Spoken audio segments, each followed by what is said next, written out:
అపోస్తలుడైన పౌలు రోమీలకు రాసిన పత్రిక 10వ అధ్యాయము. సహోదరులారా, ఇశ్రాయేలీయులు రక్షణ పొందవలెనని నా హృదయాభిలాషయు వారి విషయమై నేను దేవునికి చేయు ప్రార్థనయునై ఉన్నవి.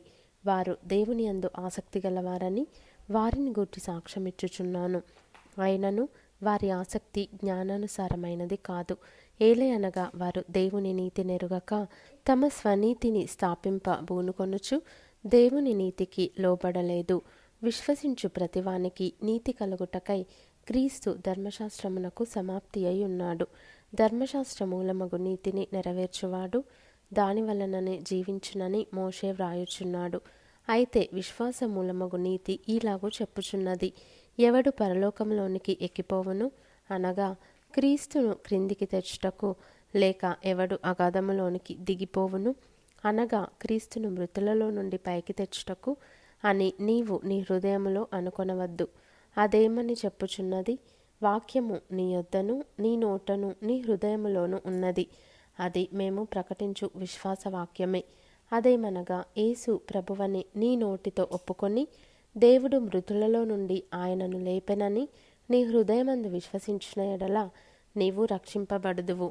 ఏలయనగా నీతి కలుగునట్లు మనుష్యుడు హృదయములో విశ్వసించును, రక్షణ కలుగునట్లు నోటితో ఒప్పుకొనును. ఏమనగా, ఆయన యందు విశ్వాసముంచు వాడెవడును సిగ్గుపడడని లేఖనము చెప్పుచున్నది.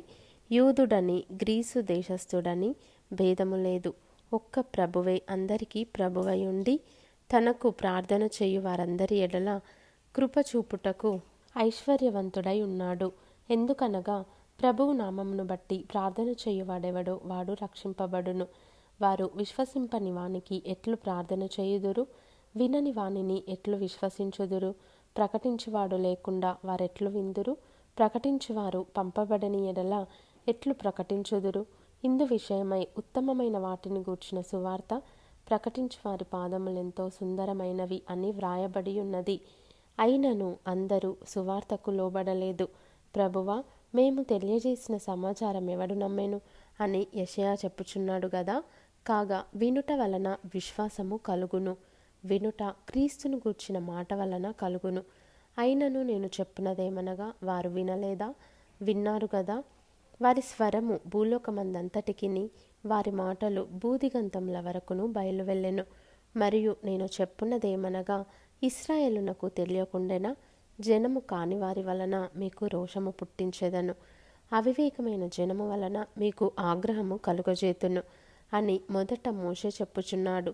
మరియు యెషయా తెగించి, నన్ను వెదకని వారికి నేను దొరకి తిని, నన్ను విచారింపని వారికి ప్రత్యక్షమై తిని అని చెప్పుచున్నాడు.